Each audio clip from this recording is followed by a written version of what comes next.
Well, hello, family and friends. It's actually been a couple weeks since I've done a video blog. So today's March 31st. It's like 10:30 p.m. my time, Easter Sunday. Been a crazy day. They do dawn service at like 3 a.m. in the morning, so they take it very seriously. So I got like 2 hours of sleep last night, and then slept 4 hours this late morning, which was glorious. But thought I'd share a couple stories. I asked the Lord, like when I was alone in Ahmedabad, I wanted to step out and just take risk and pray for people and that kind of thing, but it felt a little overwhelming because you're a white man, everything is a scene, so the idea of trying to gently pray for someone is non-existent. So this time I'm working on not moving the camera as much because last time it was all over the place. So I asked the Lord for opportunities that were relational, conversational, that felt comfortable a little bit. So it's been here in Lucknow with a lot of Christians and people that speak English. There's been opportunities just to step out almost every day and just pray for someone. So that's been really encouraging. So this morning, one of the guys that twisted his knee, and his kneecap popped out of place. He was sitting in the car and was just in a ton of pain, like just excruciating pain. And I prayed for him, and I prayed for him like 3 different times as we were sitting there. And he's like, "Man, this is crazy." He's like, "I can feel the swelling going down. I can feel my knee tightening." He's like, before even to touch it hurt. So he was like touching his knee, whereas before it just hurt even to touch it. He was moving it up and down, and he's like, I couldn't do this before. So then by the end, there was like no pain. Like he couldn't even find the bruising, and so he pretty much all the pain left, and he was in a ton of pain before. So that was awesome. Like, it's just little things like that where you're standing before a miracle. You're like, whoa, that guy was in a ton of pain, and now he has no pain in his knee. Like, I just saw God touch him. And then later when he was walking, he was in pain, but that I don't think it was as intense, and just a little bit different of trying to walk and get mobility back. But he said, he's like, man, when you're around, it begins to feel light. It's weird.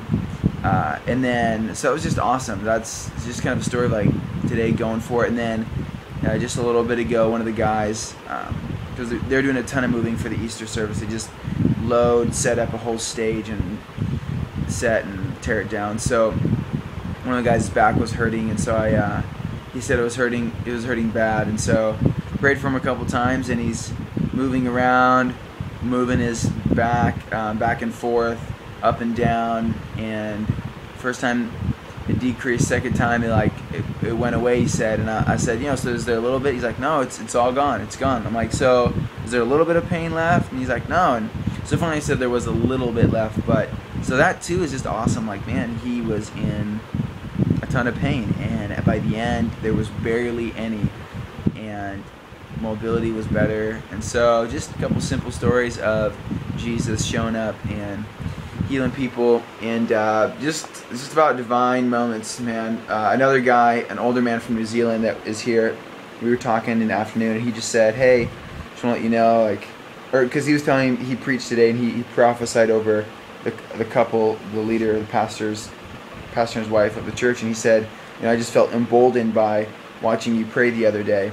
He's like, it's been really encouraging for me to watch you pray and go for it. And because he's like, I've seen Bethel teams come to our church, but I just needed to see someone outside of that context just doing it normal and see it in action for myself. And I've never been up close to someone doing it. And so I was praying for someone's throat, and we were just talking about the difference between praying like, oh, Jesus, please heal this person, and Jesus saying to his disciples, no, you go heal the sick. Sometimes it's like, oh, I healed that person. Well, brother, give God the glory. You didn't heal that person, Jesus did. Well, yes, that's true, but Jesus actually commanded us to heal the sick.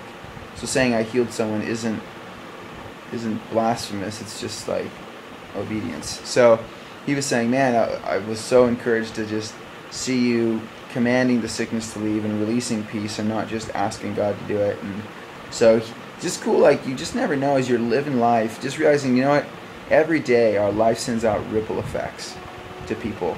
So that was awesome, and got to pray for another man here that was going back home, and he's felt like he's been a Christian for the last 3 years, and he was an older man, but just different things, like he has bad hearing, he's been seeking the Lord for kind of more of the Holy Spirit. He had a cold, he was coughing real bad, and the whole time that I sat with him, he didn't cough at all, and the coughing stopped, so I saw it was really bad, just like throat wrenching, and he's been like kind of like harassed by a demon these last years. He just says, like, sometimes there's like, you know, sometimes there's like stuff crawling on his back or scratching or just harassing on his body. And so, and his house, he said his house back where he lives is haunted. So we just got to like pray over him like 4 times and really encourage him and just like declare a shift in his life. So just 4 beautiful divine moments today. Plenty else to share, but don't want to make these videos way crazy too long. So Shekinah, love ya.